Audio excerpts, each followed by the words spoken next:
Eu queria introduzir esse tema, localizando esse debate, uma questão que está aparecendo muito dentro da universidade, que é o problema da chamada autonomia universitária. Eu queria localizar o debate na autonomia universitária, visto que há um movimento que não é de hoje, é um movimento antigo, de localizar as decisões. Isso, se você pode ir atrás desde a época da organização do novo modelo Sistema Nacional de Universidade, com a ditadura civil-militar, da tentativa de perda de possibilidades de autodefinição da universidade. Isso vai desde o campo da pesquisa, né? Agora no campo, por exemplo, do hospital-escola, né? A discussão sobre o EBSER, que o Zé Luiz participou também, que um dos elementos centrais é a perda da autonomia, e a discussão também sobre, que foi o grande embate, que agora está corrigível, né, na lei, a deliberação sobre carreira, como também a deliberação sobre o desenvolvimento dos cargos, etc. Então, esse para mim é uma questão, um pano de fundo que eu queria chamar a atenção, antes mesmo de analisar a carreira em si, como a universidade está colocada dentro de um sistema público federal e como a questão da autonomia vem sendo questionada, não diretamente, mas a partir de mecanismos, né, digamos assim, aparentemente desligados. Desde o Enem, a pressão do SISU, né, que você não decide sobre o seu vestibular, né, desde a questão do próprio hospital, como já havia dito, entre outras, e a carreira. Então, visto isso, eu vou passar a palavra para... Vocês organizaram quem que eu falei, senão começa com o Franklin. E eu vou dar...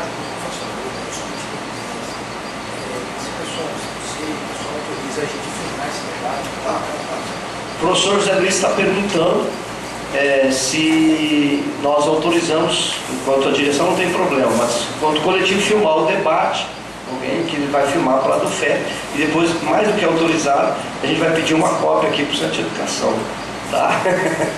É autorizado em querer e a gente botar na página esse debate, eu acho que é legal.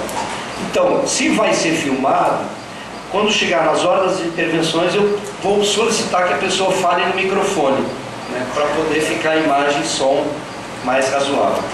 Então, vou passar a palavra 10 minutos a 15, né, nesse primeiro momento, para o professor Frank, ele pode se apresentar. Obrigado. Para quem não conhece, Franklin Tupinambá, que é assim que eu gosto de ser identificado, normalmente tem muitas palavras, mas basta essas duas. Atualmente estou responsável pela CPPD e sou daqui do Departamento de Administração Escolar. A questão que hoje eu vejo mais importante diz respeito à nossa carreira definida, redefinida, né, nesta lei 12.772, e que,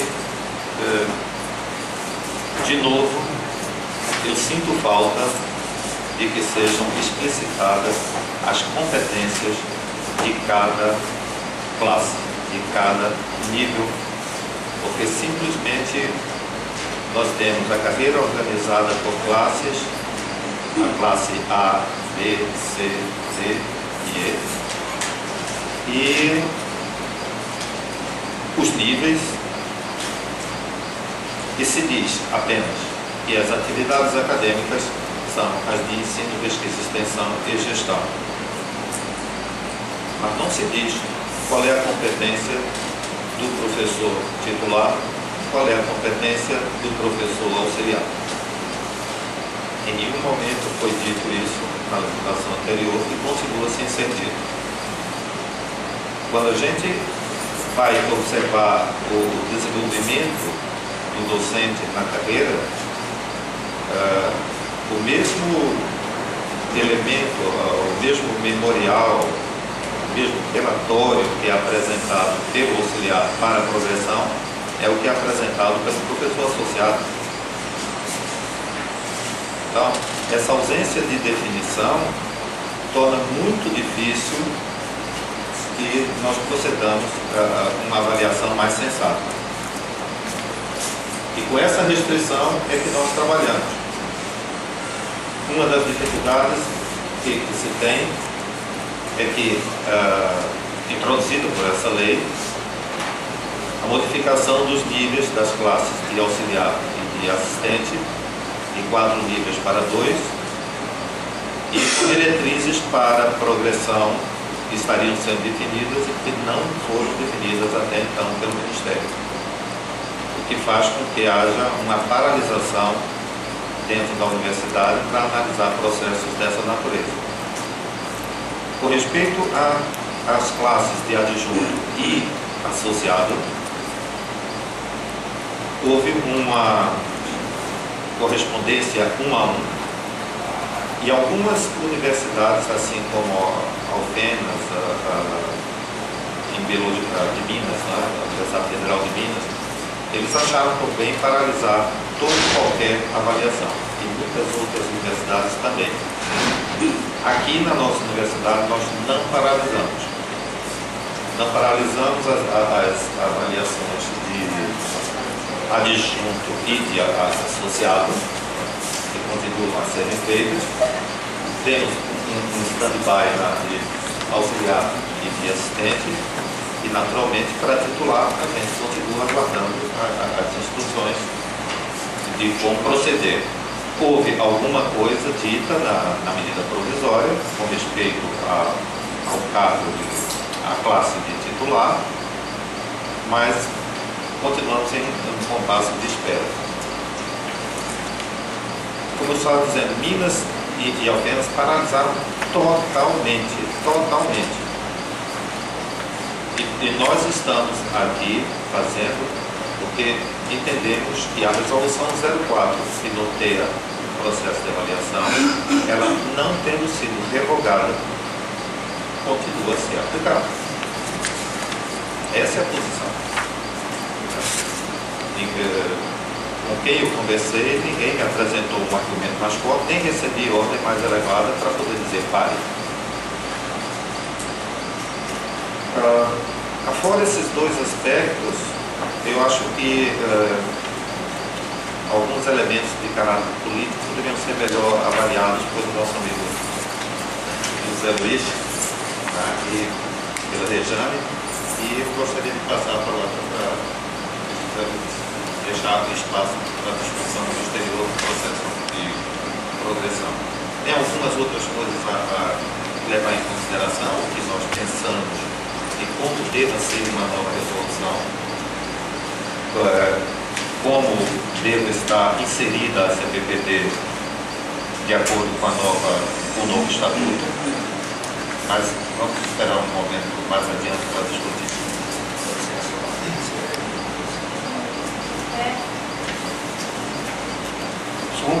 Boa tarde, quero agradecer a direção do centro e toda a sua equipe que organizou essa semana, dar os parabéns pela programação da semana, né, que inicia o semestre letivo aqui, do primeiro semestre de 2013 na UFPE. Parabéns pela realização do seminário Paulo Freire, eu estive na abertura e também participei de uma outra atividade. A professora Eliette, a equipe da Cátedra Paulo Freire, muito bem realizaram um evento importantíssimo.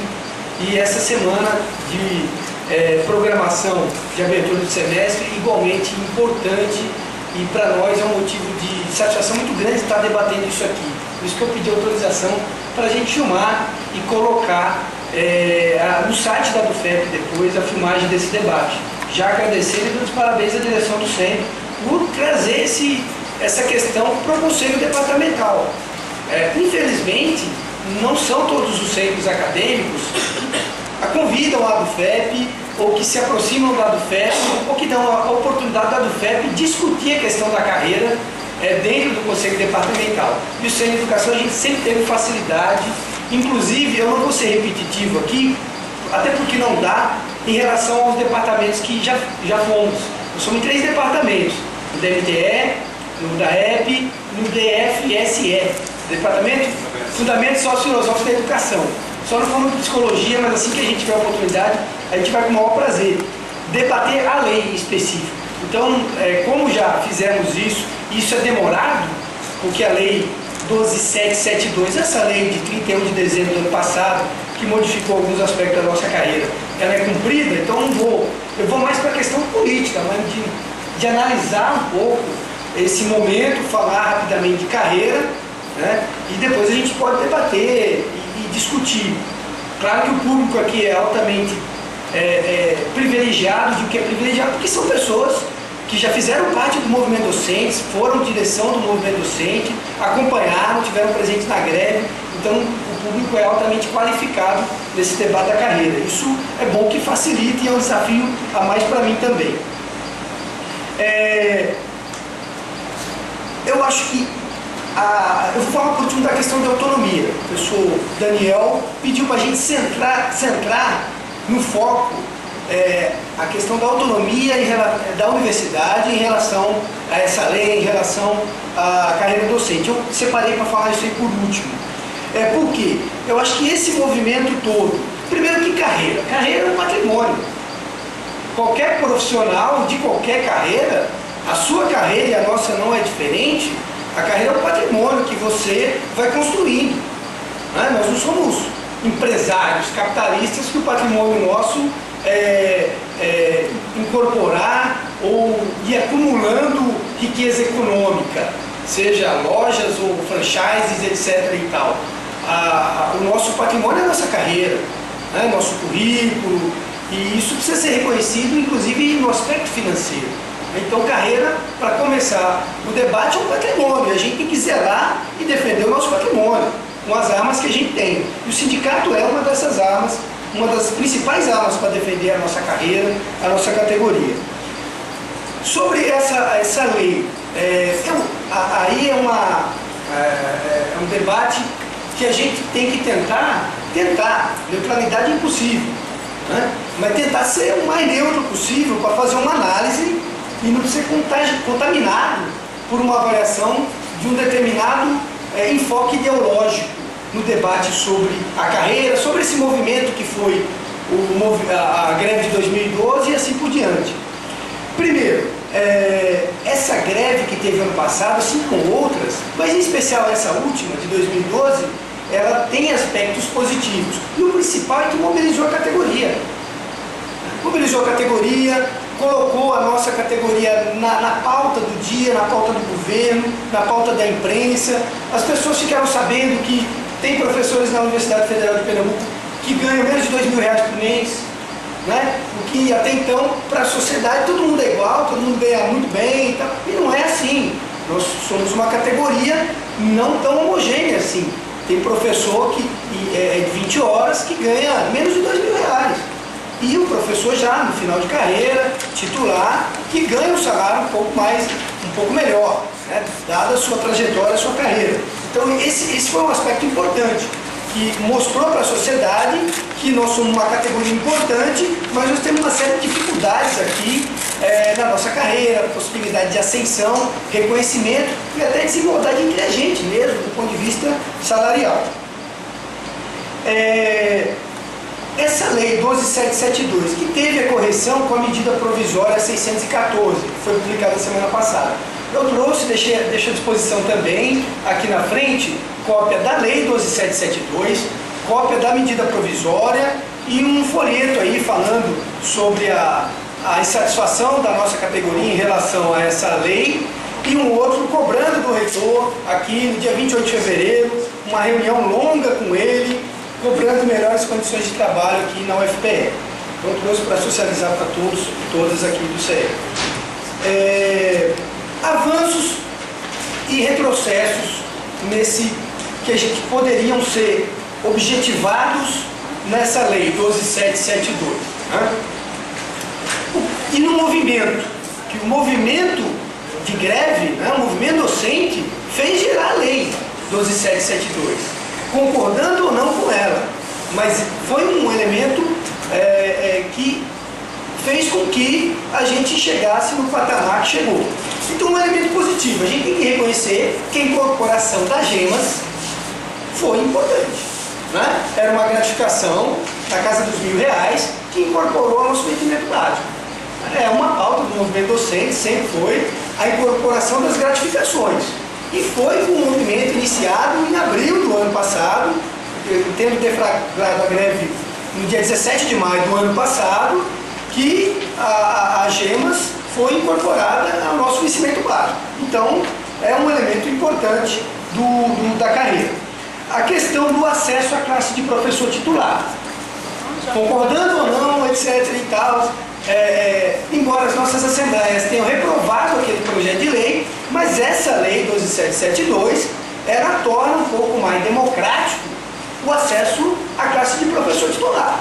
O que antes era aqueles concursos, só tinha uma forma de acesso, que era concurso, e a gente se degladiava entre a gente para concorrer às vagas, podendo inclusive o professor de fora vir concorrer à vaga. E essa lei tornou mais democrático esse acesso. Talvez não do jeito que a gente gostaria, mas tornou mais democrático. A correção importante da medida provisória 614, exigindo o doutorado para o ingresso na carreira, né? E lembrando também que em alguns casos o ingresso pode ser só com mestrado, ou uma especialização ou graduação, que são as áreas de medicina, algumas engenharias, a área de direito, que é muito difícil você encontrar professor da área de direito com doutorado. Então, essa medida provisória 614 acabou corrigindo algo que o governo errou feio na lei 12772, que é o ingresso apenas com a graduação. Só para ter um dado, em Vitória abriu um concurso, depois da lei, depois do dia 1º de março, teve na área de educação física, para 15 candidatos, a informação que chegou até a gente era que tinha perto de 2.000 candidatos. Então, enfim, engessa a universidade. Então, a medida provisória acabou corrigindo esse problema da lei. Uma outra coisa que temos que é real, que é um anexo da lei, as tabelas salariais. Todo mundo viu no seu contra-cheque do mês de abril o reajuste salarial. Foi o que a gente queria? Não. É o que a gente precisa e merece? Não. Mas tivemos um reajuste salarial, né? De aproximadamente 10% a 13%, depende da categoria do professor. E com perspectiva não, compromisso, que é lei, com compromisso de ter um novo reajuste ano que vem e um outro reajuste em 2015. O problema disso é que você já sabe qual é o reajuste que vai ter, percentualmente, mas não sabe qual vai ser a inflação. Esse é o grande problema. Agora, que teremos o reajuste valores nominais. A gente não tem uma bola de cristal para saber se em 2015 a gente vai ter aumento real salarial ou se a gente vai ficar no prejuízo. Isso a gente só vai saber com o decorrer do tempo. Bom, então esses são alguns elementos que a gente poderia ponderar como um avanço. Porque se você pegar, quando o ministro da Educação fala que as duas categorias que tiveram maior aumento, ele está falando a verdade. Do ponto de vista de reajuste, foram os militares e os docentes. Porque a FASUBRA assinou um acordo, né, dos técnicos da universidade, de 5% de reajuste esse ano, mais 5% ano que vem, mais 5% em 2015. Então, percentualmente, nós tivemos, junto com os militares, um maior reajuste entre as categorias dos servidores públicos federais. Reprocesso, né? Eu acho que nesse processo todo, primeiro, certa turbulência do governo no processo de negociação. Essa coisa de difícil de negociar. Fez 2 reuniões, na segunda disse que a negociação estava encerrada. Então, uma dificuldade de dialogar com os sindicatos. Ele se aproveitou que tinha um dos 2 sindicatos muito mais próximo dele, que é o caso do Proifes, e tratorou. O Proifes assinou e deixou antes a ver navios. A incerteza. A pauta do Andes. O Andes apresentou uma pauta. Ele apresentou essa pauta em março de 2011. Em março de 2011. Foi no dia 25 de março de 2011, onde apresentou uma proposta de carreira e uma pauta. Então, na pauta do Andes, né, que é o nosso sindicato nacional, a do FEP ligada ao Andes, a pauta foi precariamente, para ser otimista, precariamente atendida. O mais realista ou o mais pessimista diria que a pauta não foi atendida a 0. Mas eu diria que a pauta foi precariamente atendida. Um outro elemento negativo, a fissura no movimento docente. esse acirramento da disputa antes PROIFES, ficando nítido a vinculação do PROIFES com o governo federal. Se antes havia dúvidas, o movimento 2012 deixou claro essa afinidade, né? Essa vinculação. E fortaleceu o antes, PROIFES, falei certo, né? O PROIFES ficou totalmente vinculado com o governo, né, do ponto de vista político, nesse movimento do ano passado. E o antes se fortaleceu junto à categoria, aumentaram as filiações, seções sindicais que, ligadas ao PROIFES, mandaram representantes para o Comando Nacional de Greve do antes, e em disputas recentes nas bases do PROIFES, o antes até não ganhou, mas chegou muito próximo de ganhar. E o pessoal do PROIFES está preocupado com a eleição agora, não sei se em Minas ou na Bahia que vai ter, eles estão com medo de perder a sessão sindical lá, na Bahia, né? Então, o PROIFES ele se desgastou com a categoria. Ele escolheu o lado do governo e se queimou com a categoria. Mas essa fissura é muito ruim para o movimento como um todo. Uma crítica, aqui a professora Regina é da direção do antes, depois ela pode não concordar com a crítica, mas é um direito dela. Mas é uma crítica, não é só minha. O antes ele negocia, mas ele é muito lento no processo de negociação. Ele demorou um mês para apresentar uma contraproposta. No momento ali, sabe, que você precisava de mais agilidade. A culpa é da direção nacional do antes? Não, a culpa é de todos nós, a culpa é da nossa categoria. Claro que da direção nacional, sim, né, porque ela precisa ter uma carta na manga para ser mais rápida na apresentação da contraproposta. Demoramos um mês, 30 dias, ali em greve, no processo de negociação, para apresentar uma contraproposta. Por quê? Por conta do nosso movimento, que requer as assembleias, a realização das assembleias e tal, que tudo bem, isso é importante, democrático, democratiza e aprofunda o debate, mas, do ponto de vista operacional, engessou, demorou um mês para apresentar uma contraproposta. Então isso é uma crítica que eu diria leve, porque quando se compara ao antes e PROIFES, do ponto de vista de movimento docente, a greve do ano passado deixou claro e nítido que a gente é muito mais próximo e ligado, e o caminho correto do movimento docente é o antes, certo? A carreira única, a proposta, foi desconsiderada, né? Não só a proposta da carreira única, como toda a proposta, a pauta do antes foi desconsiderada nesse processo, enfim, a carreira é uma luta, quer dizer, a greve acabou, mas a nossa luta como categoria, como carreira, ela continua. O sindicato continua em pé, o sindicato cresceu, o antes cresceu, a UFEP cresceu. Então, para concluir, que o meu tempo já deve estar acabando, e o debate é sempre mais interessante, essa questão que o professor Daniel colocou muito bem, a questão da autonomia da universidade. Quem tem que defender a autonomia da universidade é evidente que nós estamos aqui dentro da universidade. Quem está fora, eu acho que não vai defender, não. Por quê? Porque qualquer governo, seja ele de qualquer matriz ideológica, de direita, de esquerda, de centro, de ultra-esquerda, vai, na minha opinião, querer controlar, limitar ou atacar a autonomia da universidade. Qualquer governo vai querer controlar ou estar bem com os militares, e o governo é bobo. Norberto Bobbio já dizia isso. O governo ele vai querer ter uma relação boa com os militares, certo? Os militares têm as armas, têm o controle, tem todo um aparato de poder, né, que os civis, mesmo organizados, não têm. Nós não temos treinamento para guerra, eles têm. Então qualquer governo, seja de direita ou de esquerda, vai querer também com os militares, né, para não sofrer risco de ter um golpe. E aí não estranha o aumento dos militares também ser um aumento, um reajuste salarial maior.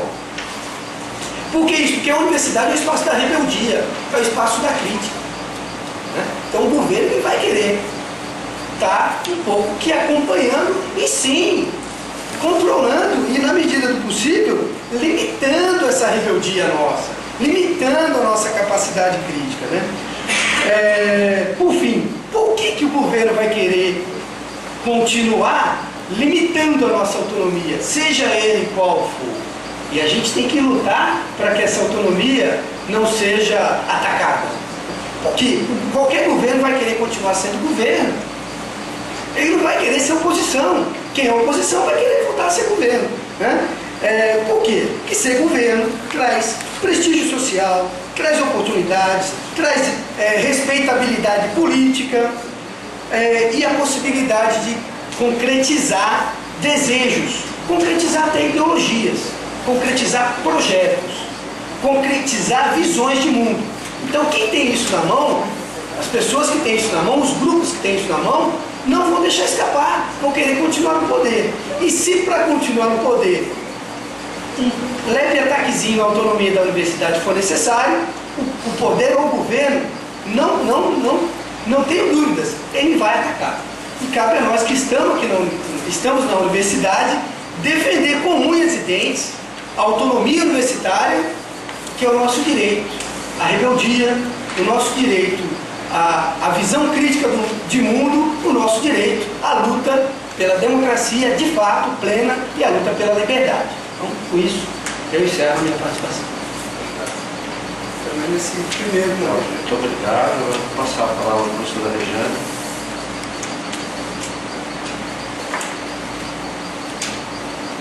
Boa tarde a todos e a todas. Gostaria de parabenizar a direção do centro por essa iniciativa e agradecer o convite para fazer parte desse debate.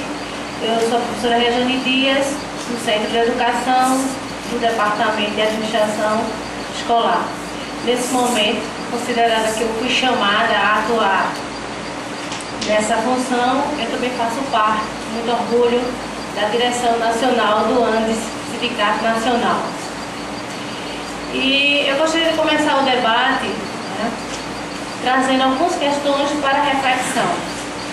Qual o nosso papel como professores de uma universidade pública federal?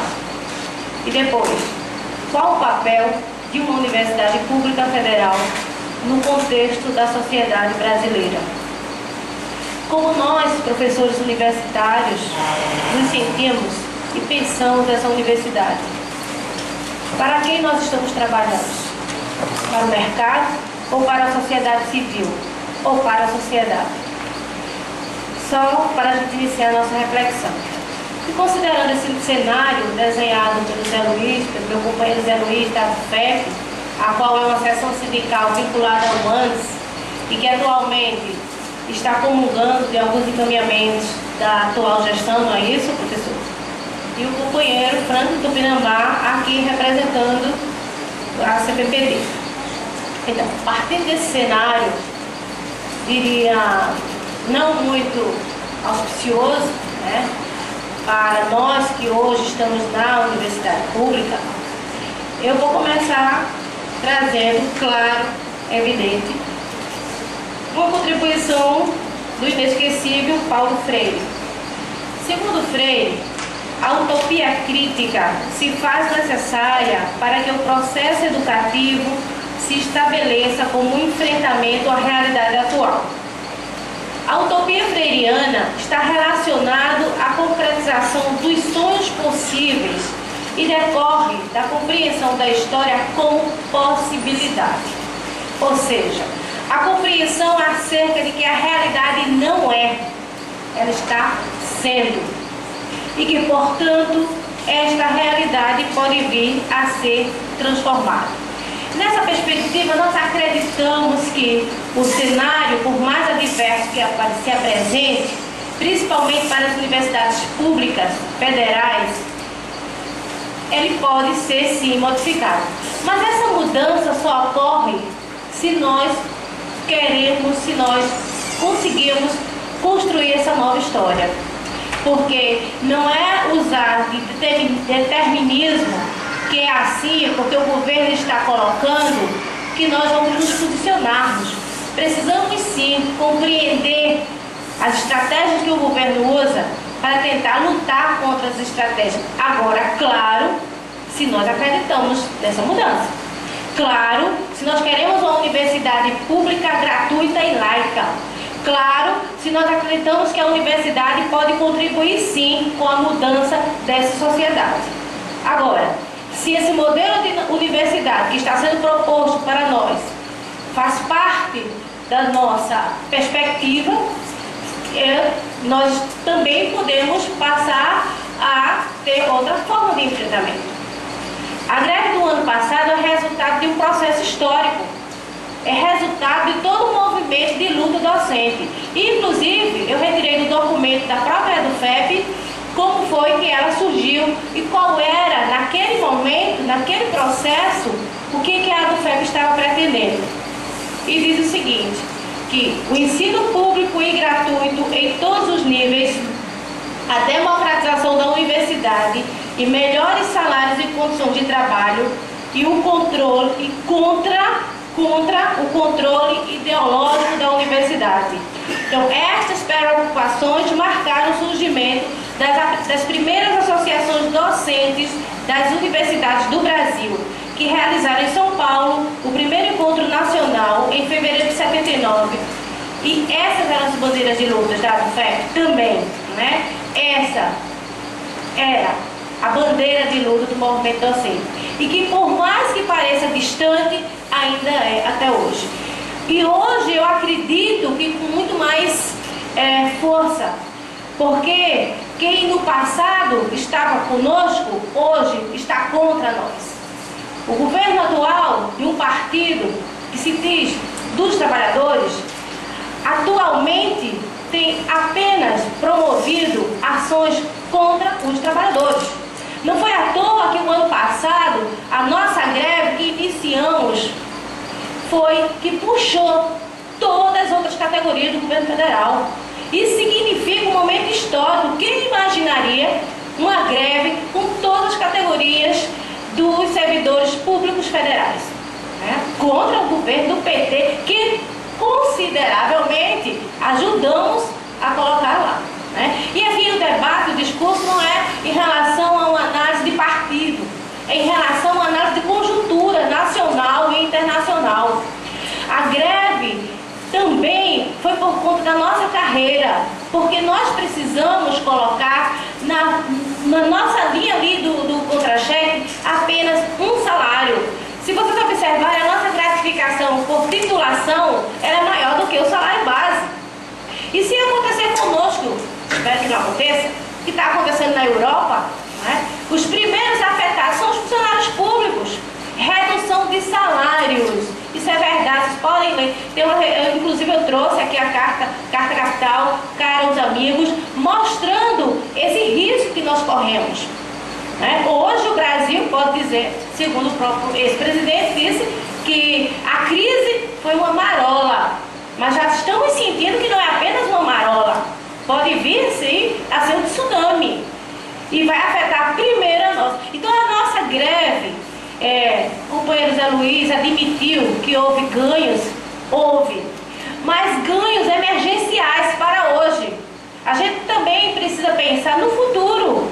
E se por um acaso essa crise venha a afetar o Brasil, como afetou países que até então acreditávamos impossível, mas afetou. E hoje os funcionários públicos desses países diminuíram significativamente os seus salários. Eu estou dizendo isso porque eu participo de uma universidade lá em Portugal, a Universidade da Madeira. Quando eu fui para defesa de dissertação, a grande queixa era essa. Isso não é porque nós vimos dizer nos jornais, não. Foi pessoas que trabalham, que recebem seus salários, dizendo de como estava a nossa situação, né? Então esse é o primeiro ponto que nós gostaríamos de trazer para a questão. Então, e em relação ao argumento também do Zé Luiz, é um argumento usual de que o ANDES não sabe negociar.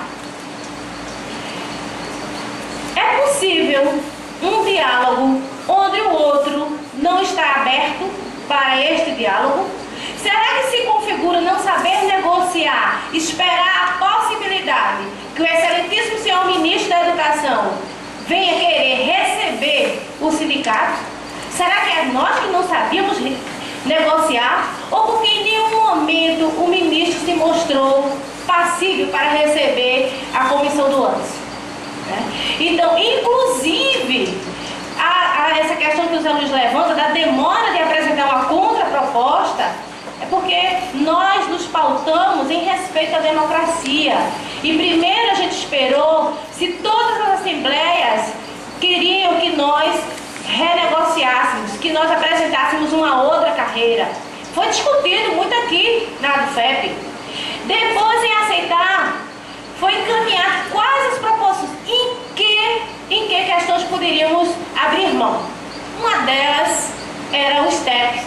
Nós não estávamos, pediríamos 5, baixamos para 2, porque a carreira do jeito que está agora configurada, ela não mostra critérios, nem como nós iremos passar de uma para outra, gente, isso é um absurdo. Isso desestabiliza qualquer carreira. E aí, isso que o Franklin levanta, como é que vai avaliar se eu tenho critérios para auxiliar adjuntas? Por quê? Porque ele tem dificuldade. E isso vai rebater também na nossa vida futura. Eu achei interessante, claro, considerando os nossos salários, o aumento que nós obtivemos. Tá certo? Mas esse aumento, no decorrer desse período, como é que ele vai se concretizar? E na nossa carreira docente? Então é isso a nossa luta. É para que a gente para que nós tenhamos uma carreira organizada, estruturada, com critérios estabelecidos, porque não tem. Se você observar, o adjunto 1 tem um salário, mas não tem o mesmo percentual. Os percentuais são distintos. Tá certo? Isso é um ponto. Essa medida provisória que saiu no dia 15 de maio, né, a medida 614, ela só mudou alguns pontos, que foi justamente porque as instituições de fomento, tipo CAP, CNPq, estavam questionando, tá certo, a entrada nas universidades com apenas a graduação, como também acho que era a única grande preocupação da nossa universidade. Porque fazer concurso para muita gente. Mas o cerne da aprovação dessa carreira é a nossa própria carreira, é a estrutura que ela está colocada. E aí o Ministério da Educação resolveu o problema, fazendo essa medida, e aí essa medida, tá certo? Ela vai apenas responder superficialmente às críticas dos diversos setores da sociedade ao conjunto das contradições, tá certo? Ela não aborda os elementos centrais da desestruturação e limita-se apenas a aplicar novas maquiagens em torno de falsos problemas. E um deles é a falta de critério evolutivo dos degraus da carreira, nem as valorizações do regime de trabalho e titulação. E muito menos a pseudo-estratificação sem conteúdo da estrutura, porque é uma estratificação sem conteúdo, por isso que a gente está chamando de pseudo, tá certo? Então, nesse sentido, esta carreira também prejudica a autonomia da universidade, tá certo? E aí que bom, Franco, que o Ministério da Educação ainda não estabeleceu uma resolução para dizer quais os critérios para o desenvolvimento da carreira, porque eu acho que isso ainda faz parte da própria universidade. Então, se a nossa resolução 4, ela precisa sim ser pensada, estudada, e eu espero que essa reformulação da resolução 4 seja feita com a participação dos docentes, que diz respeito à nossa carreira. Também considerar alguns aspectos. A supervalorização de uma... Eu não estou querendo dizer aqui, às vezes eu quando falo isso, as pessoas interpretam equivocadamente. Eu respeito demais, imprescindível o trabalho da pós-graduação nas universidades, tá certo? Mas também há de se considerar as outras áreas, ensino e extensão. Quando eu digo ensino com bastante ênfase, porque o papel princípio da universidade também é o ensino, e que hoje, no cenário atual, é tão desvalorizado, assim como a extensão, né? Por que o professor que está na graduação, também fazendo pesquisa, também desenvolvendo trabalho, também orientando, não tem as mesmas consideração que os demais? Porque vocês imaginem se todos os professores da universidade resolverem entrar na pós-graduação. Como é que vai ficar a graduação? Então, a análise que se faz é que o desenvolvimento na carreira seja possível, independentemente de onde você esteja, se na pós ou se na graduação. Que os projetos de extensão sejam contabilizados tanto quanto os projetos de pesquisa, porque são ações que fazem parte do fazer docente, né? Sérgio fez uma apresentação um dia desse, muito interessante, por sinal. Acho que Sérgio era bom também estar aqui participando desse debate, onde ele mostra as pontuações de cada uma dessas atividades. O aluno que é orientando de doutorado tem uma pontuação maior do que o aluno que é orientado no TCC. Mas quem dá mais trabalho? O aluno do doutorado, praticamente pronto, ou o aluno do TCC? Tá certo? Dia 21 estou participando de uma banca. Não é? Ah, sim, depende do aluno. Mas o aluno, o graduado, você vai fazer toda a formação acadêmica, de pesquisa e tudo mais, né? Na próxima semana eu vou estar participando de uma banca de defesa de dissertação de uma aluna. Eu estou registrando isso porque para mim isso é muito importante para a gente entender a valorização do profissional da educação superior. Essa aluna, essa mestranda foi minha aluna em Caruaru. É uma aluna que mora no Agreste, que hoje eu acho que a interiorização foi um processo bom, está aqui, aluna da universidade, fazendo mestrado, está concluindo mestrado. E essa aluna, ela fez TCC comigo, eu orientei o trabalho dela de TCC, como também fez monitoria. Era uma aluna que trabalhava, trabalhadora, diga-se de passagem, mas uma aluna que queria também, a partir da educação, também avançar na sua formação. E hoje eu sinto orgulho de ver essa aluna na pós-graduação. E ela me convidou para fazer parte da banca, fez questão porque ela disse: eu estou aqui por sua causa, porque você plantou a primeira semente. E por que eu não posso querer estar sempre na graduação para formar esses alunos, para quando chegar na pós-graduação dar menos trabalhos a você, não é, Luciana? Tá certo? Por que a graduação não pode fomentar essa formação? E o TCC eu acho que é significativo nessa formação. Você pode observar um aluno que passou 10 anos fora e que vem fazer mestrado, doutorado, tenho certeza que dá muito mais trabalho do que aqueles alunos que terminam a graduação e que fizeram o TCC. Estou certa aí, as companheiras da pós, Naísa, Lu, Ana, tá certo? Então, esse trabalho não é valorizado?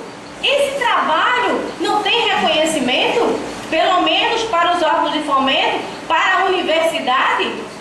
Esse trabalho também não precisa ter o reconhecimento. Você está concorrendo, você não tem pós-graduação e você é da graduação. Você nunca consegue uma bolsa de PIBIC. Mesmo que você tenha publicações, mesmo que você tenha trabalho, mesmo que você esteja com um projeto de pesquisa. Inclusive, por exemplo, eu fiz um projeto de pesquisa em parceria com a Secretaria de Educação do Estado, mas você não consegue PIBIC porque você não faz parte da pós-graduação. Então, praticamente, somos obrigados a entrar numa pós-graduação. Será que é isso? Aí, você imagina se os 3 mil e tantos professores da ativa da universidade resolvem entrar na pós-graduação. Como é que vai ficar o ensino e a extensão? Né?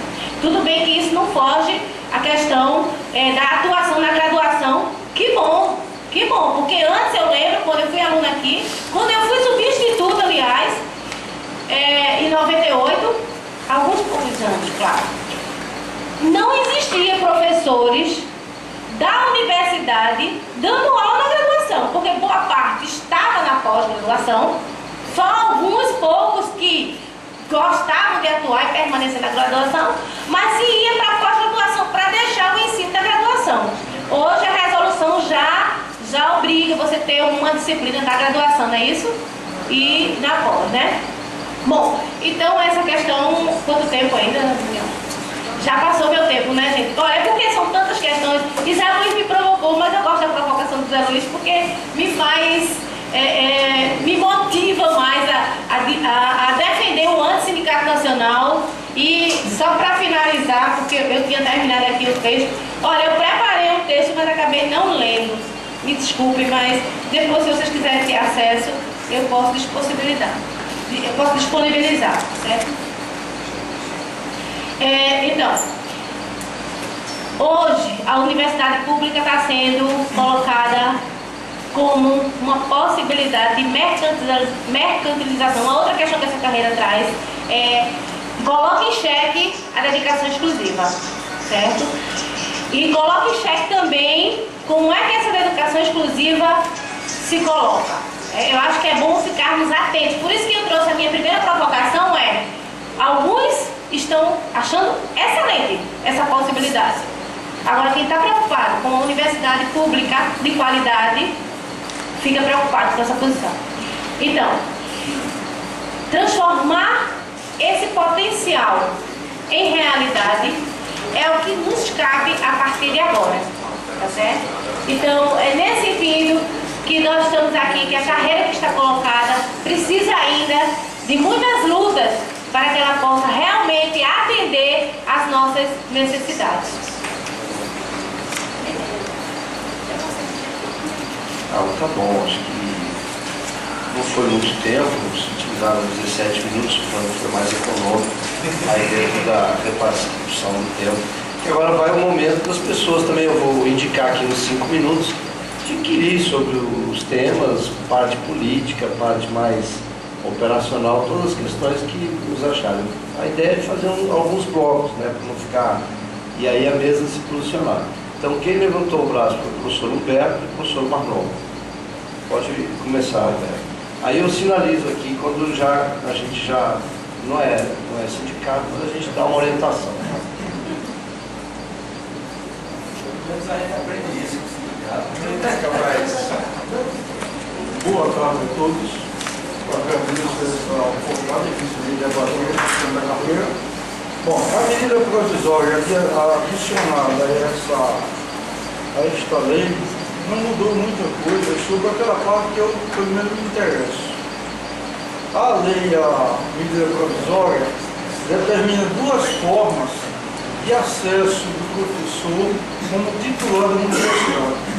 Ou seja, uma pessoa que tenha doutorado e que tenha uma inovação científica, ele diz que a pessoa tem que fazer um memorial descritivo para entrar como titular da universidade.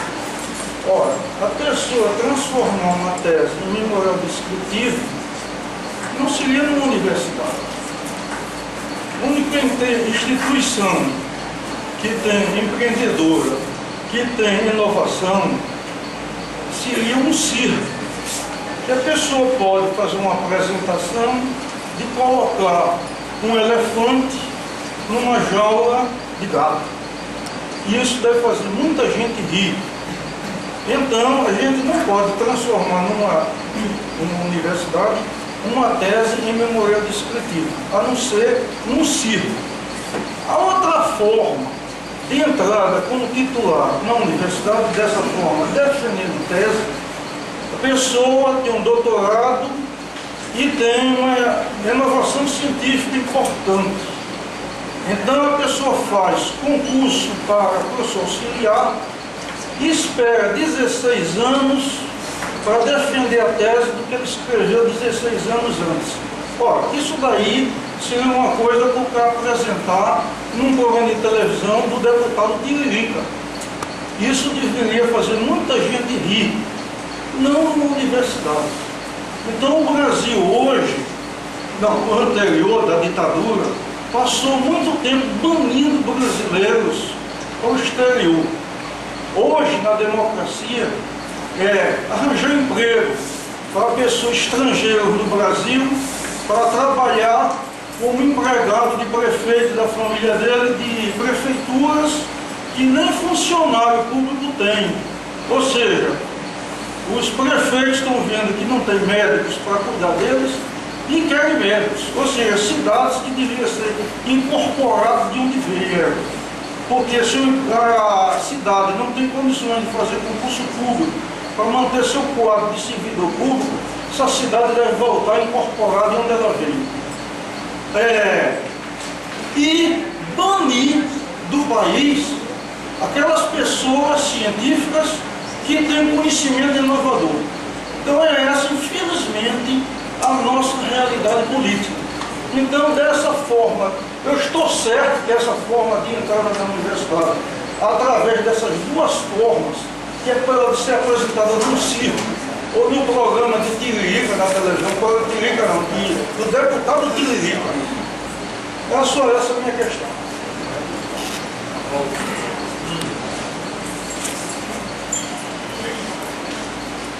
Vou começar, daqui a pouco eu vou ter que sair para o dar aula. Eu queria primeiro dizer que quando Zé Luiz falou da questão daquela política de gratificação, né, que a gente acabou, que foi realmente essa coisa que acabou, eu acho que não acabou. Eu acho que essa divisão que a gente tem no contra-cheque, o conhecimento básico da RT, ela também repercute nessa mesma política de gratificação. Por quê? Porque, veja bem, os nossos aumentos, eles estão incidindo sobretudo na RT. Né? E o que acontece? Quando eles na RT, o vencimento básico quase não sofre nenhuma alteração e aí não chega, o aumento não vai para todas o nosso contra-cheque. E nessa política de RT, o que acontece? O governo faz o seguinte, dá um aumento maior para quem tem uma titulação e, claro, se você dá um aumento no vencimento básico, todo mundo teria, necessariamente, o mesmo percentual. E aí a diferença salarial às vezes existiria por causa da titulação. Mas não seria em cima da RT. Então eu acho que essa política, para você ter uma ideia, sim, essa questão de aumentos escalonados, né? A gente vai ter um aumento, teve um aumento agora, aí todo mundo achou um aumento muito bom. Mas quando a gente olha, a partir do próximo ano, só os doutores que vão ter um aumento considerável. Mas vai ter gente aí, mestre, ganhando, tendo um aumento de R$100 no máximo. E sem contar os que não são mestres, não é isso? Então, eu acho que essa política de gratificação, talvez a gratificação não apareça mais ali como não, mas a política de gratificação, ela não deixou de existir, ela está muito forte ainda e o governo, ele aposta nisso, certo? Então, eu acho que a gente precisa ter cuidado com essa questão Uma outra coisa que eu queria dizer, é muito preocupante quando a gente vê que é o governo federal, né, que é o Ministério que vai dizer aqui como diz, vai estabelecer as diretrizes para o processo de avaliação. Ou seja, quando a gente sabe que não é uma coisa, para quem está dentro da universidade, né, para quem está fazendo trabalho de venda, já não é uma coisa fácil. Eu digo isso porque eu participei de uma comissão que foi presidida por Sérgio, e eu, a professora Marta, para a educação, e Sérgio passou vários momentos tentando fazer, né, estabelecer diretrizes de avaliação para a projeção dos professores do colégio de aplicação, porque o governo terminou mudando, né, com tanto trabalho, terminou mudando essa política. Então, imagina, se para quem está dentro da instituição é complicado, você fica, como é que o governo que não conhece, porque a gente sabe isso, que quando a gente tinha, quando eu me lembro dessa política de gratificação, o governo ele não sabia, não conhecia nem a carreira do ensino básico, né? Não conhecia.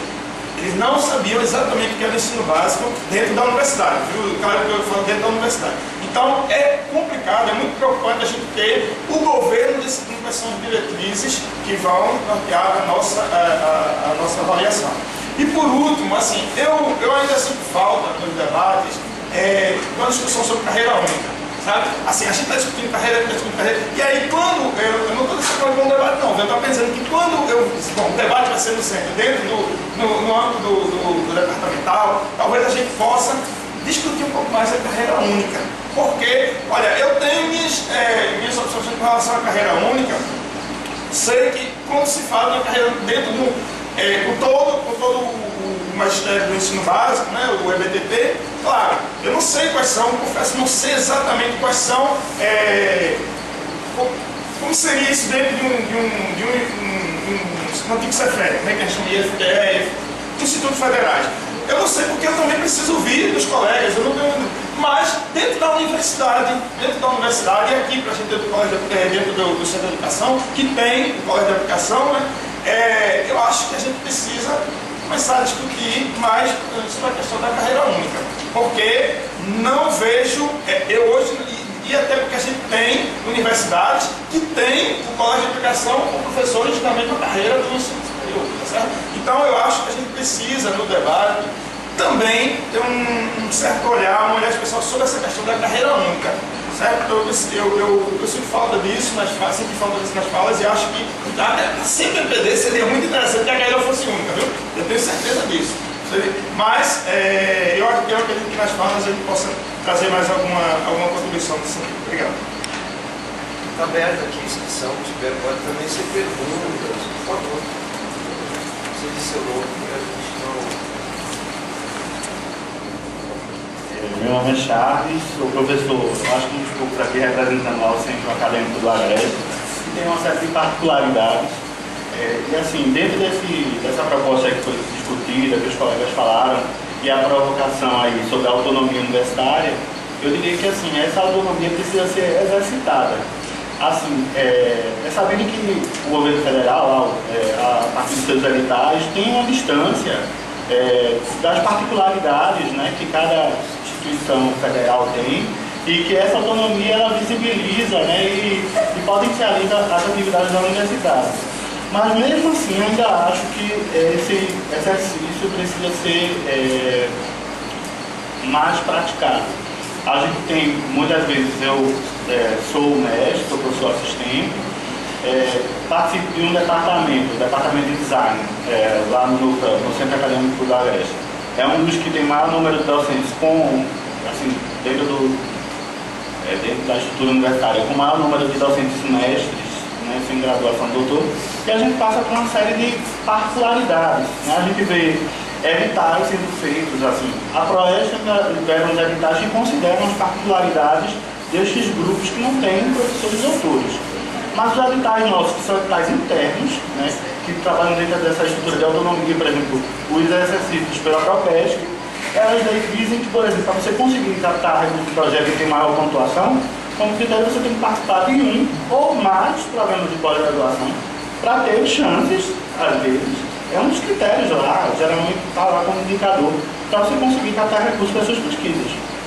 A gente participa de grupo de pesquisa, temos atividades de pesquisa, mas assim, é muito difícil fazer pesquisa sem recurso, sem apoio institucional. A universidade interioriza, cria uma estrutura, mas assim, não nos dá a devido amparo, né, para poder fazer o nosso trabalho com uma certa qualidade. E pensando ou não nessas nomenclaturas, falou da carreira única ou não, é importante pensar que todo professor precisa ser tratado de uma forma equânime, assim, dentro das suas particularidades, para trabalhar-se bem, né, para também se ter um trabalho potencialmente bem sucedido. E eu acho que, voltando ao meu questionamento inicial, a gente precisa defender sim essa autonomia universitária, tentar brigar sempre que pode e também exercitá-la, porque não é só ter o poder de dizer, não, nós temos essa autonomia para gerenciar isso, mas mesmo dentro desse espaço menor, não exercitá-la de uma forma interessante, em diálogo com as particularidades, com os grupos menores, a gente discute tantas coisas, né? Inclusão, minorias, mas assim, isso é um exercício que muitas vezes fica apenas pelos rótulos, né? E não nas práticas. Não tem mais nenhum inscrito nesse bloco, eu queria fazer alguns levantamentos para os colegas, começando a perguntar e afirmando também, uma das características dessa carreira, se você olhar como é que ela está montada, né, que não é nova, é a mesma, e aí eu quero que vocês aprofundem, é a manutenção que foi dita das diferenças, né? Então, é uma carreira. Em que medida concreta é determinada? Na medida que foi já levantado, eu queria chamar a atenção que não tem uma lógica estruturante que você pode modificar os valores ao bel prazer, como foi a tabela. Por isso que o Zé Luiz falou da tabela, que você aumenta, até que falou 10% a 13%. Por quê? Porque você tem inúmeras variáveis na carreira. Esse é um dos segredos. Em si, num lugar só já tem duas, que é a RT, a retribuição por titulação, e o salário nominal. Então, quando você muda a titulação, são coisas diferentes. É isso que tem que ficar claro, são coisas diferentes. A retribuição, titulação, né, e valor básico, ou seja, você não tem uma lógica que a pessoa possa compreender o processo conforme aumenta a titulação, vai receber uma porcentagem dentro desse valor e pode ser incorporado dentro, como a gente defende, né, num salário único, não precisa ser gratificação.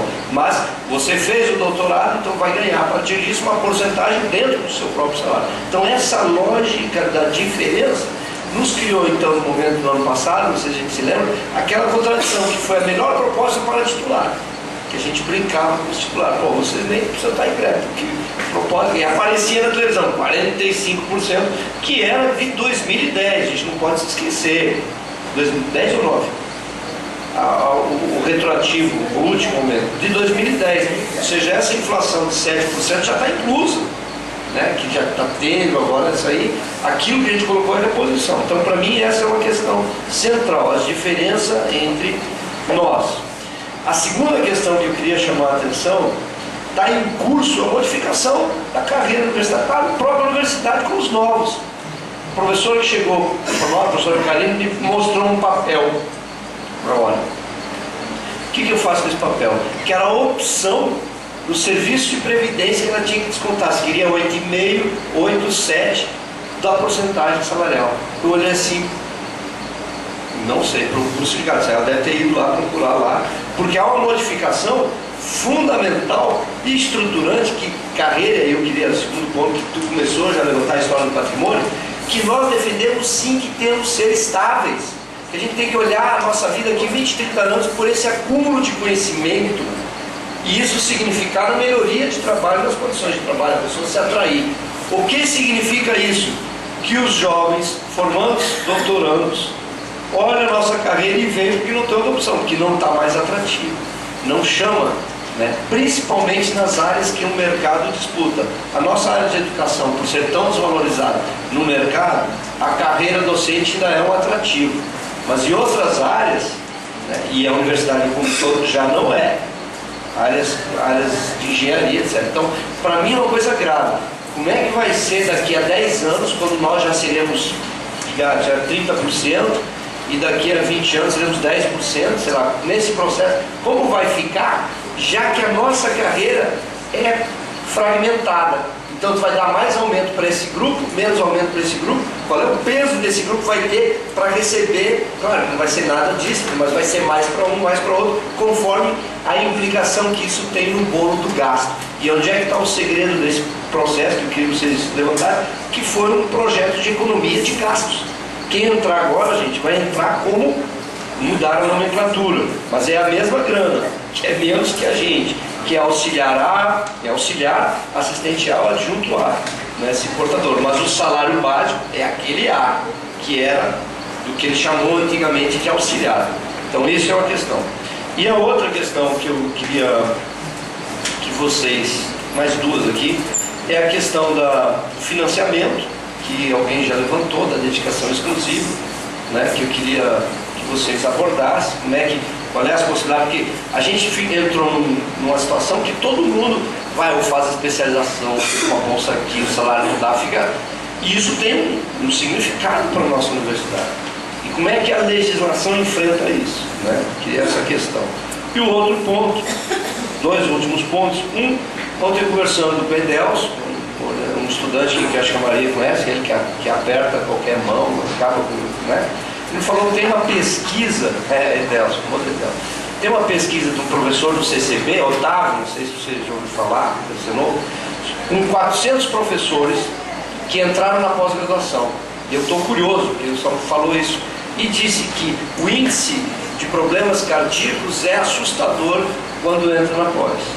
Né? Então é um debate, ele fez uma pesquisa, eu queria entender isso. Né?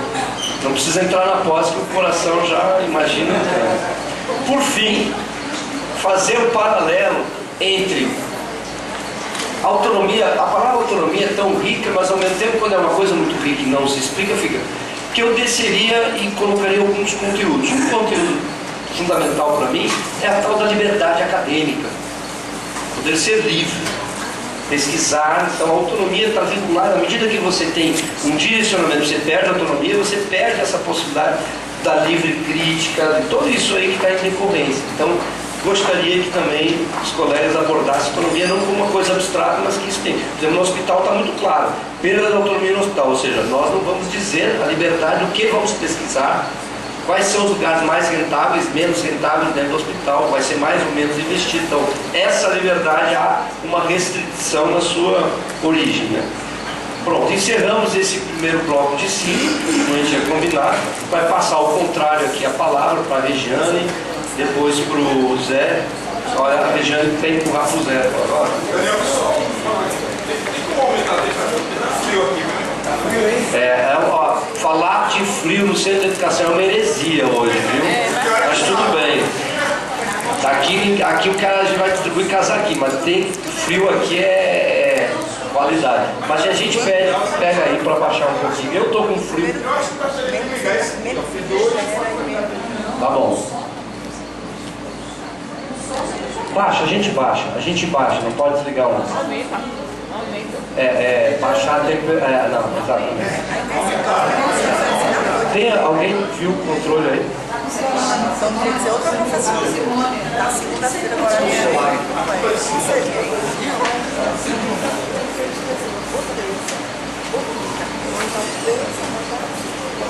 Bom, sobre a gente inclusive pedir autorização para a gente filmar pela riqueza e importância do debate sobre carreira. Infelizmente não são todos os centros acadêmicos que dão a oportunidade de discutir a carreira. As pessoas ficam tão preocupadas, cada um com a sua pesquisa, com o seu projeto, que não para discutir a própria carreira. Então, nesse sentido, o Centro de Educação está dando aí um bom exemplo, né, para a universidade, parando essa semana, uma tarde, durante um tempo, para discutir a carreira. E filmar é importante até para a gente voltar a fita e ver, para não ter problema você disse isso. Eu não disse em momento nenhum que o antes não sabe negociar. Isso aí eu não disse. A fita eu vou mandar para o CE e vai estar à disposição no site da ADUFEC. O que eu disse é que a estratégia de negociação do Andes, do ano passado, se demonstrou lenta. Demorou um mês para apresentar uma contraproposta. Foi isso que eu disse.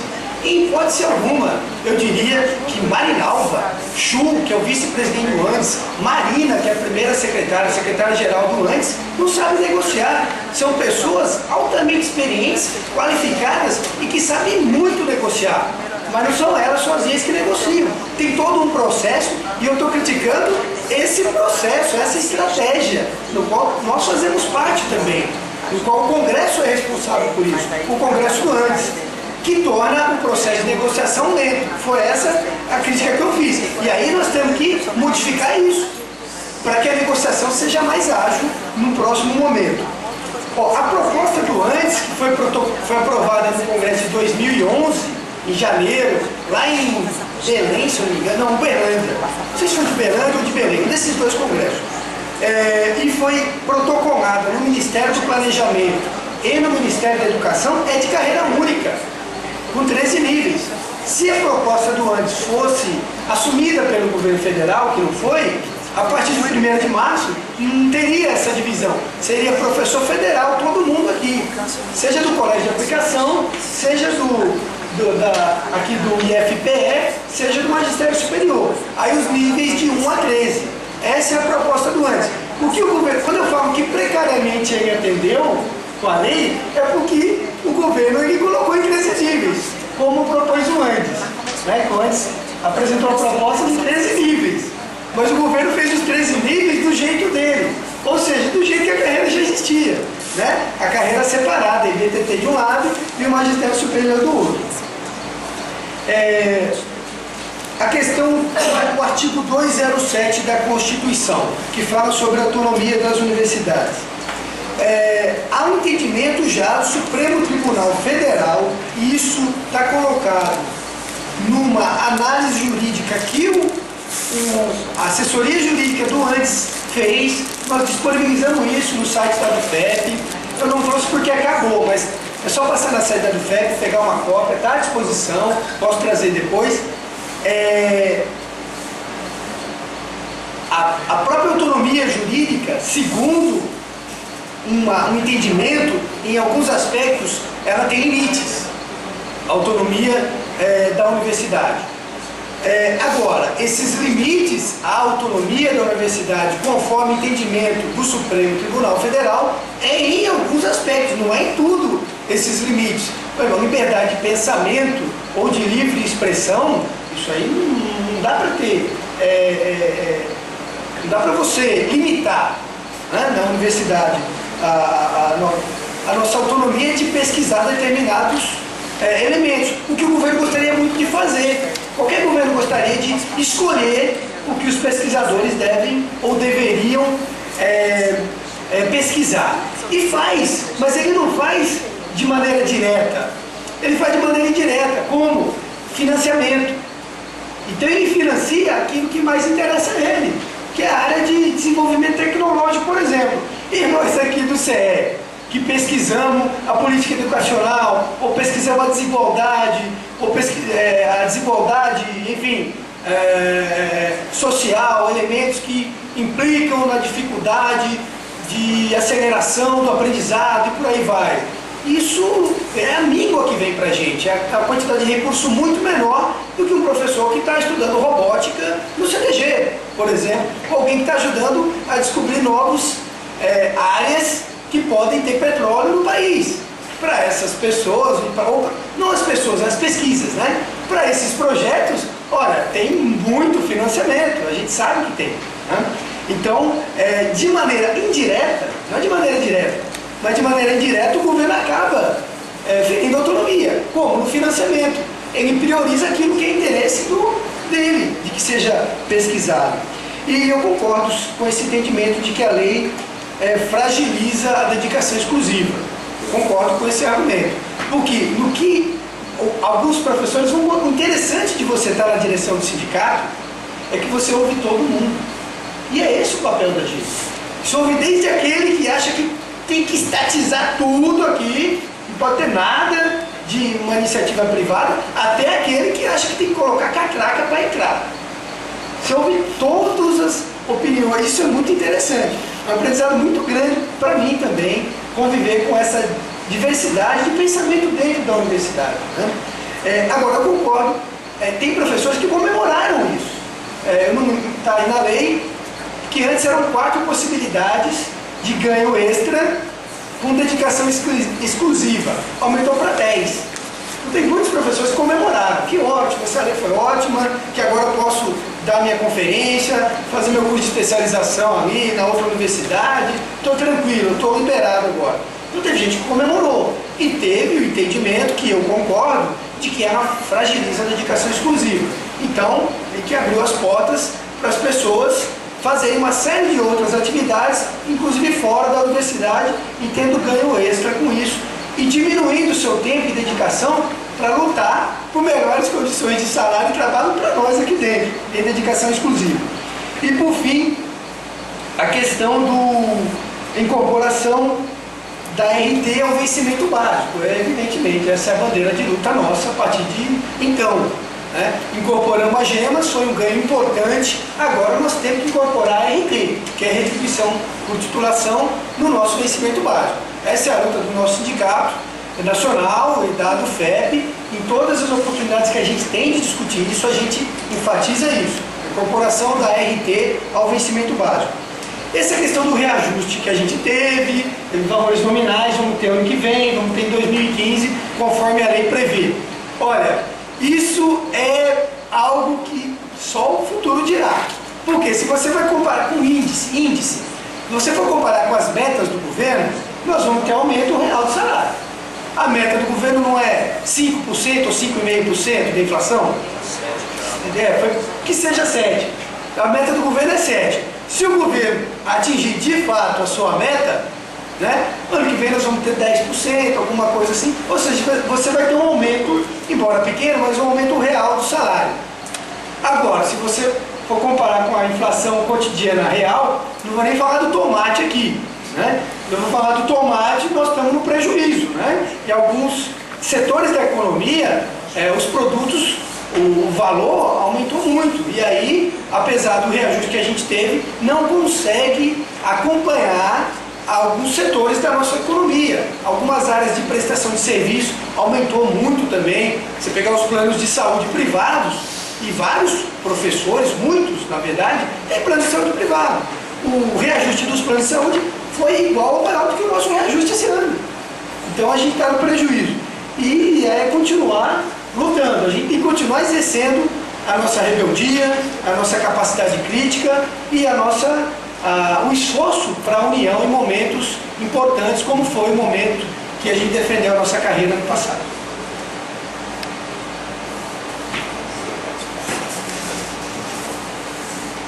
Eu queria pedir desculpas a você, José Luiz. É porque durante a greve, o Anderson foi tão acusado que não sabia negociar, que o fato de você ter elencado a demora para se pensar numa nova proposta, então eu entendi, me perdoe, eu não queria causar nenhum transtorno em relação a isso, né? Inclusive nós ouvimos que o Anderson não sabe negociar, numa ocasião de um encontro que nós tivemos com o próprio reitor. Não sei se você lembra, na ocasião, que também o argumento dele era que a direção do Anderson não sabia negociar, né? Então, mas realmente você não disse, eu compreendi errado. Então, espero que você aceite as minhas desculpas. Em relação à questão da carreira única, Marlon, é uma das nossas pautas também, né? E nós estamos solicitando, reivindicando isso, é por isso que veio a greve, porque há 25 anos que nós estamos tentando aprovar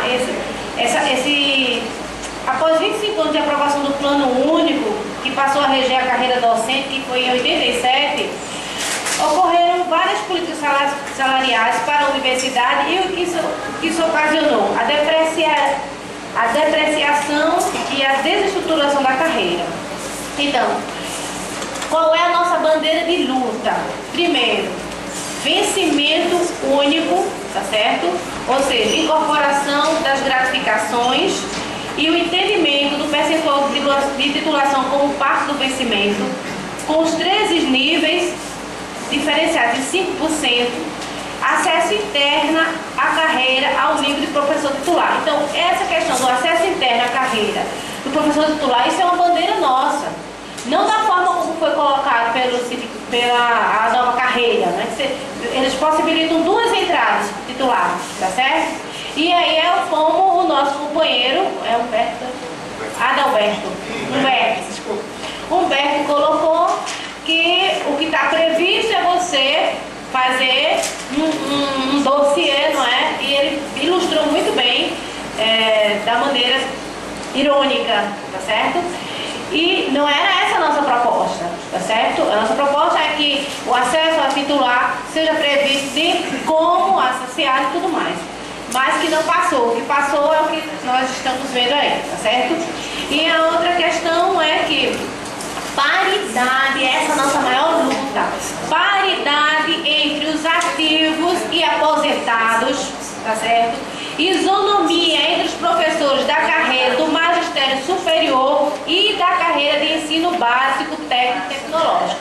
Então, que isso é a nossa bandeira de luta, inclusive em algumas ocasiões, foi solicitado ao ANS que abrisse mão de alguns preceitos desses, e um deles é a questão da isonomia e da questão da paridade com os aposentados. E nós não abrimos mão. Talvez por isso, por não abrir mão de alguns princípios, temos dificuldade de negociar. Porque princípios são princípios.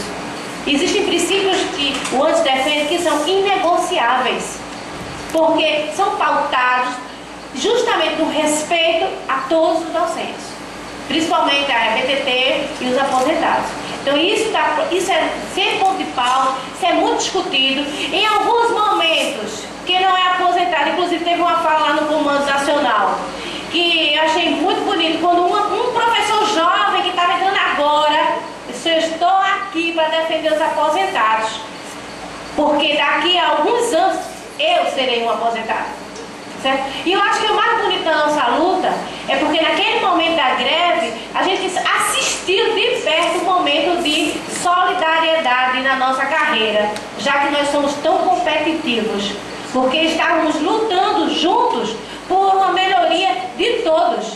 Porque aí é como bem ilustrou Zé Luiz, os titulares foram super beneficiados, tá certo? Os adjuntos também, eu sou adjunta. Mas aí, como você exemplificou, os médicos, os especialistas, os aposentados, em nada tiveram melhorias salariais. Então, nesse sentido, eu acho que essa é a nossa bandeira de luta e é por isso que é preciso participar, sim, do movimento docente, participar, como o Zé Luiz falou, da do FEP. E concordo com o nosso colega Charles, quando ele lhe diz: é preciso debater e discutir os problemas das universidades. Charles, o melhor momento que a gente teve para isso foi na greve. Foi isso, Dani?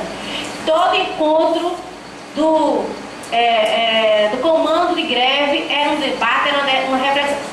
Confesso, não aprendi muito na greve, né? Foi naquele momento que eu tive condições de conhecer a realidade dos outros centros, as especificidades das áreas, os problemas que cada professor enfrenta nas suas respectivas, dos seus respectivos centros.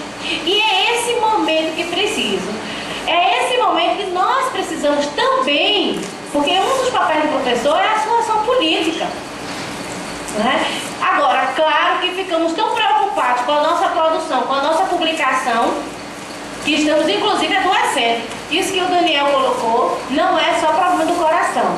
Foi feita uma pesquisa pela a seção sindical de Santa Catarina, que está havendo um número significativo de adoecimento docente. Estamos quase chegando ao que acontece hoje com a educação básica, com a síndrome de Bornal. Está sendo feita uma pesquisa nesse sentido. E nós aqui na universidade estamos sempre vendo os informativos, inclusive da FEP, morreu fulano de tal, não é? Professor tal. E não, mas eu acho isso importante. E geralmente antes era professor aposentado, mas recentemente não são professores aposentados. Professores com 57 anos, uma companheira nossa que faleceu numa reunião, não foi isso, Luiz? Participando do debate na reunião, de repente, né? Porque o nível de estresse que estamos enfrentando hoje não, mas é pra ver se a gente acorda, gente. O objetivo aqui, perdoe, é só pra ver se a gente é só pra ver se a gente acorda, que essa questão do adoecimento é sério, tá certo? Bom, eu acho que eu queria também trazer aqui para vocês dois artigos muito interessantes. A agenda dos reformadores empresariais pode destruir a educação pública no Brasil. É um texto do Luiz Freitas, excelente, que vai fazer a gente fazer uma reflexão. Está na revista da USP, né? Se vocês quiserem, eu não pude tirar cópias, mas eu acho que o ADUFEP, né, Zé, você poderia providenciar, porque aí é uma informação muito importante sobre o que está acontecendo com a educação. Um outro, que e aí em relação, o ensino superior privado sob o domínio do capital estrangeiro. Gente, esse artigo é super preocupante. Para a gente fazer uma análise de esse artigo é de Eliana Parmazeno, ela é a jornalista. Mas nós temos aqui contribuições de Romualdo Portela, Roberto Lé, certo? Ana Maria Saúl, pessoas que pensam a questão da política educacional no nível superior e como essas políticas repercutem hoje na universidade. É muito interessante. Ele vai falar, inclusive, tem uma parte que o Roberto Lé traz, caros amigos e na biblioteca, tá certo? Esse texto é excelente. E também um outro artigo do César Minto, que é sobre o incrível retrocesso da educação superior. Ele traz dados quantitativos mostrando como é que se desenha hoje a educação superior no Brasil. Essas pessoas que eu elenquei, todos são professores de universidades, que tem também um histórico de publicação, que faz parte da academia e que também faz parte do movimento docente, né? Porque às vezes a gente tem uma avaliação negativa de quem faz parte do movimento docente, são aqueles que não querem cumprir as suas obrigações acadêmicas desde o ponto de vista que a academia coloca e as agências de fomento colocam. Mas são pessoas que pensam a política e pensam também academicamente, tá certo? Bom, ouvi muita coisa boa, não sou de falar pouco, mas aproveitando a palavra da Rejane, nós temos como definição de atividades acadêmicas a atividade de ensino, de pesquisa, de extensão e de gestão, e ela reforça aqui a necessidade de uma atividade política. porque nós temos uma grande massa alienada dentro da nossa categoria. Pessoas que esperam as coisas acontecerem, esperam que os outros façam, e isso de fato não fortalece o movimento. A estratégia de ação ela é importante. O comentário que nós tivemos aqui a respeito da estratégia de ação do Andes no processo de negociação, de fato a gente ainda lamentando a pouca celeridade na tomada de decisão pelo comando do Andes.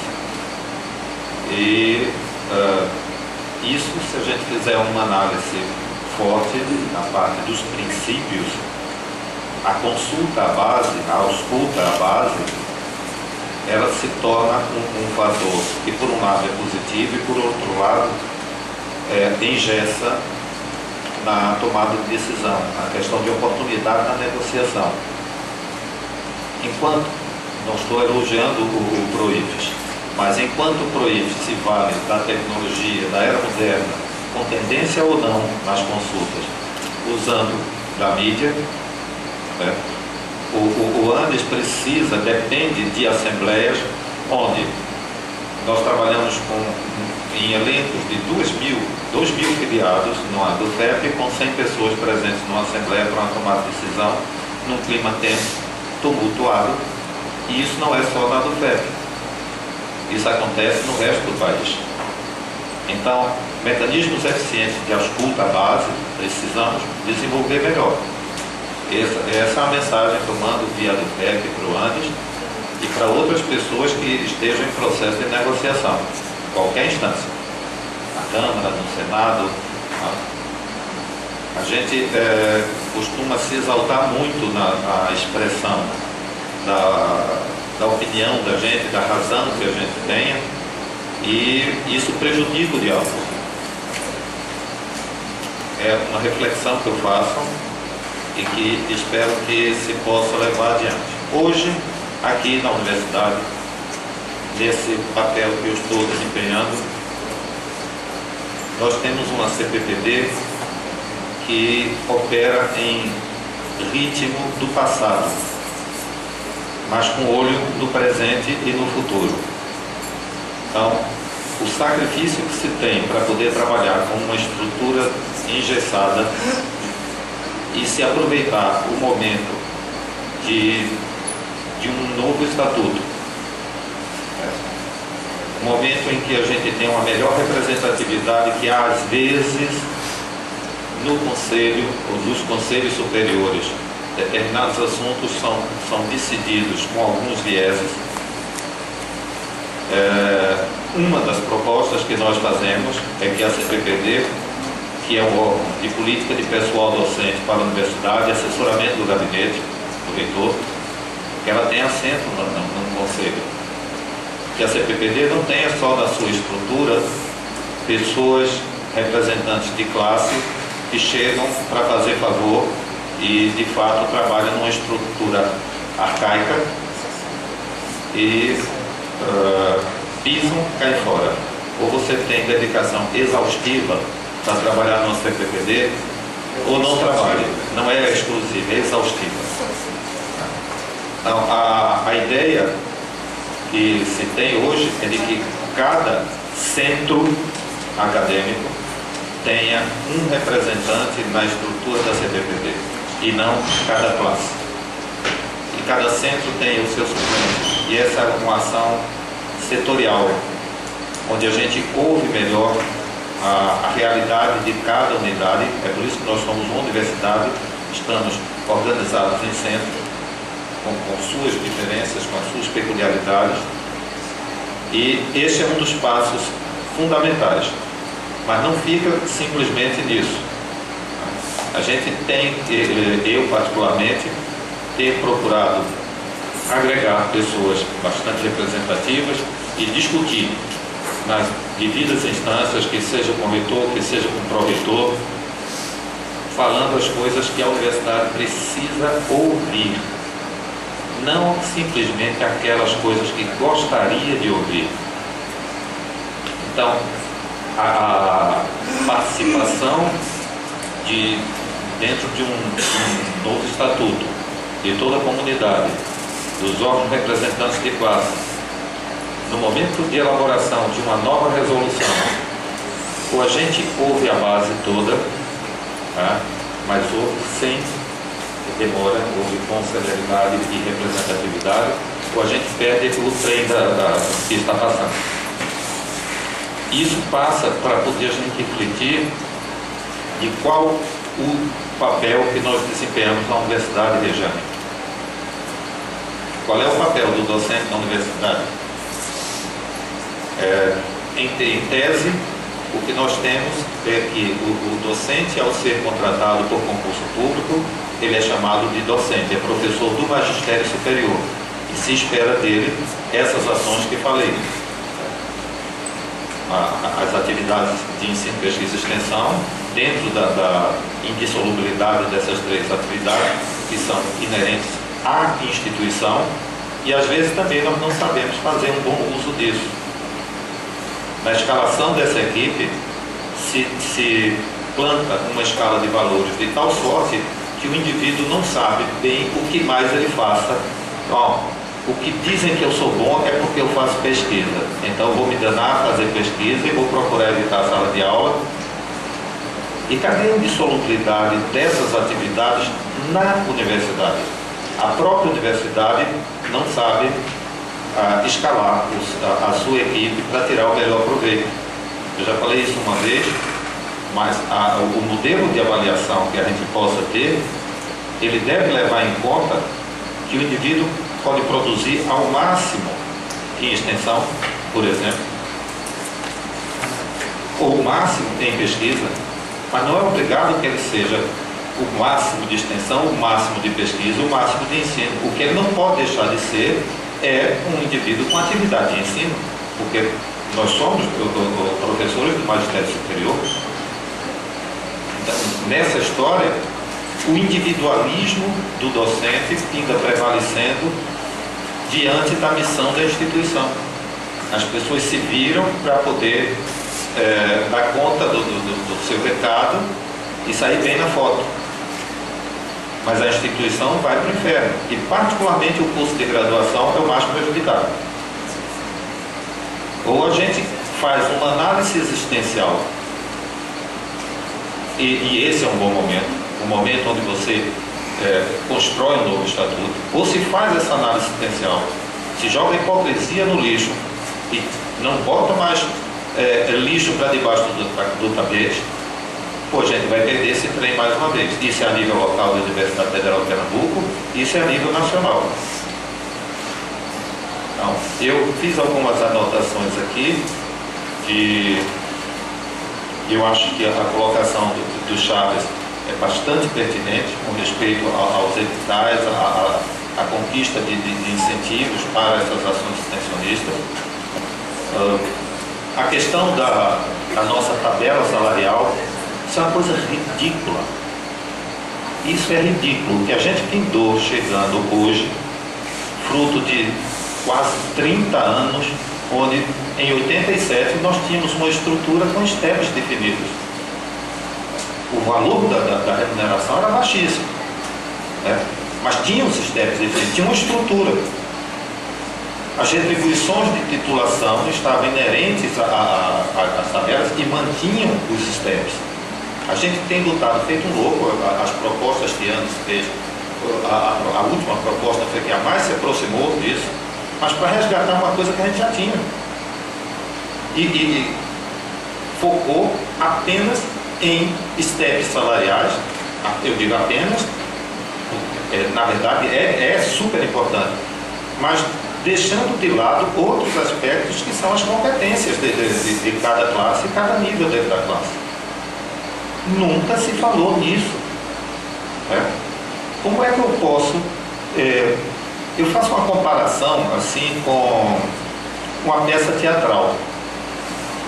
A gente vai para um teatro, tem uma peça lá de um renomado diretor, tem um roteiro daquela peça, os atores que estão lá participando, o público pressupostamente vai porque quer assistir um bom espetáculo, faz silêncio para poder entender e o elenco faz o melhor de si para poder transmitir toda a emoção para a sua plateia.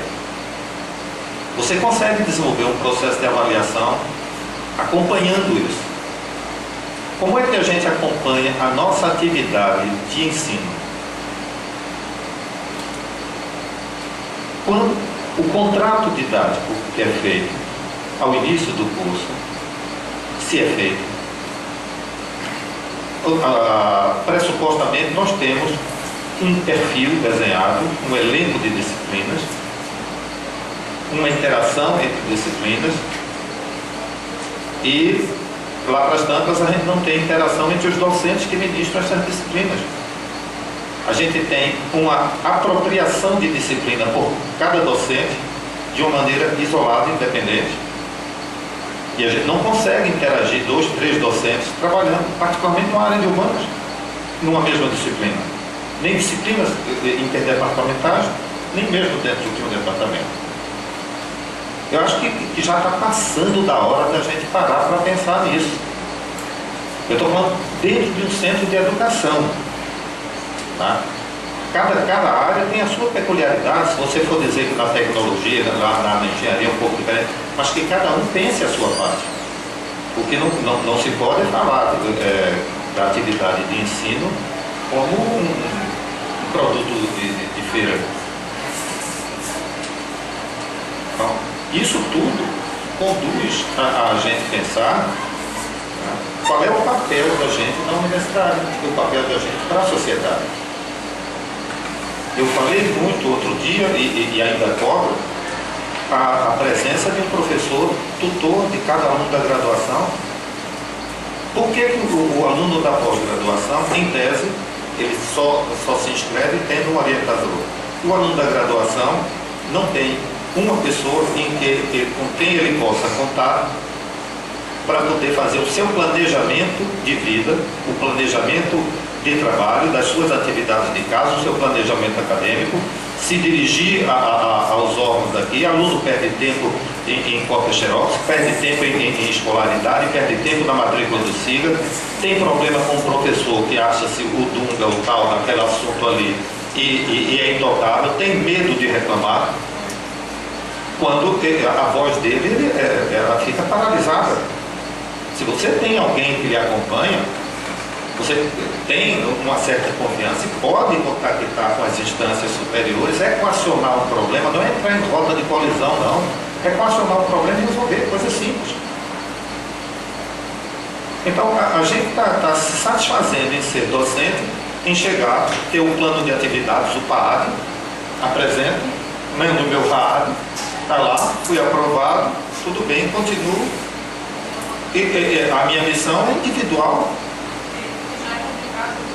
E já é complicado. Tá?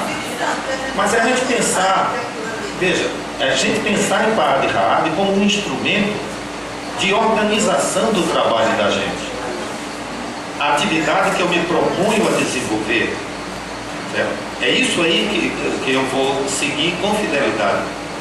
Eu preciso dizer ao meu aluno, no meu contrato, que a minha disciplina tem esse conteúdo, existe essa metodologia que vai ser seguida, o sistema de avaliação, e o aluno ter condições de avaliar o trabalho do docente, se autoavaliar e dar a melhor condição para que o docente avalie. Como é que a gente pode falar de qualidade de ensino se a gente relaxa os princípios fundamentais?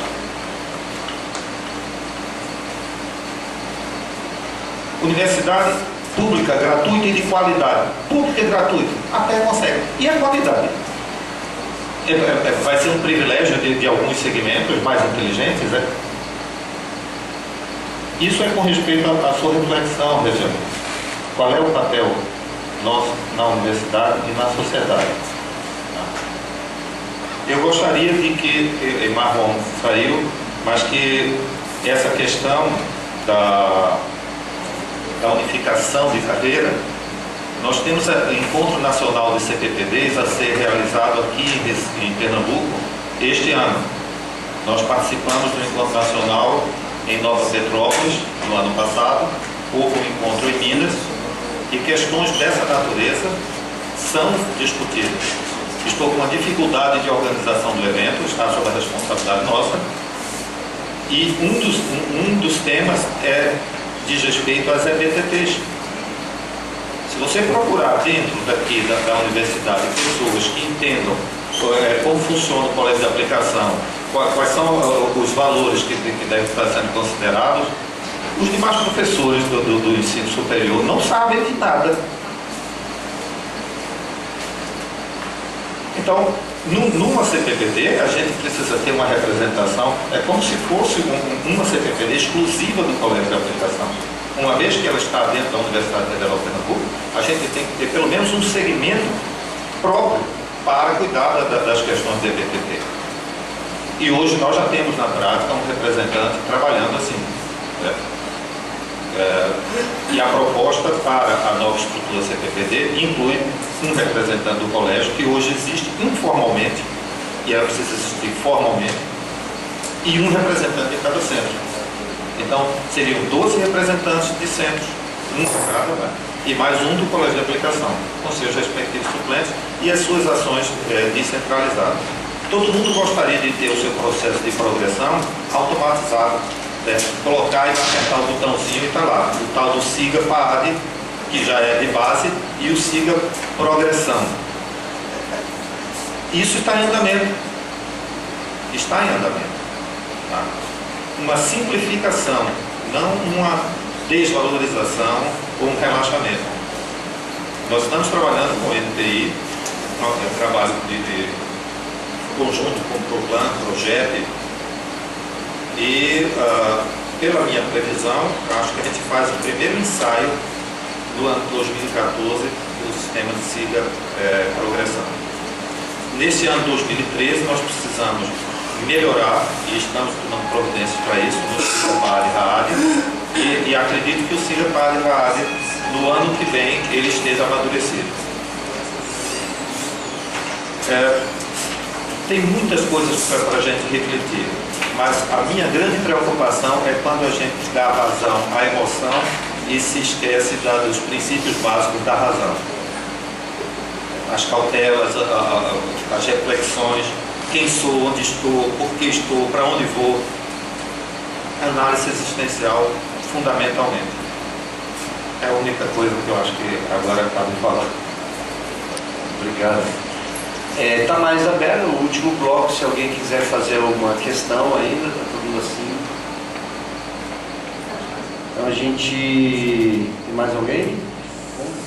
A gente agradece, né, os 3 colegas, especialmente a Regiane, especialmente ao Francos e ao professor Zé Luiz também, especialmente, e a todos os colegas que a gente fez esse movimento no sentido da gente se apropriar mais. É um processo de apropriação, muitas coisas ainda ficamos assim, pensando, né, refletindo, e outras já fica mais claro conforme a continuidade de debates. Não tem como duas coisas, não pensar no entorno, né, e só no centro, né, mas no entorno, que a carreira é central no processo de uma universidade pública, né, de qualidade, a carreira é estratégica, né, e como também não tem como não pensar desdobramentos como esse que o Frank levantou, né, de autoavaliação nesse processo. Então são coisas decorrentes. Eu agradeço aos colegas, agradeço também aos colegas que vieram especificamente para o debate, né, e que a gente vai continuar, se a gente conseguir trabalhar como a gente consegue, sempre terminar até às 5 horas, conversando. Todos estão convidados a ficar no conselho departamental, não tem nada escondido, e a gente vai entrar na ordem do dia. Obrigado. Uma salva de palmas aos colegas.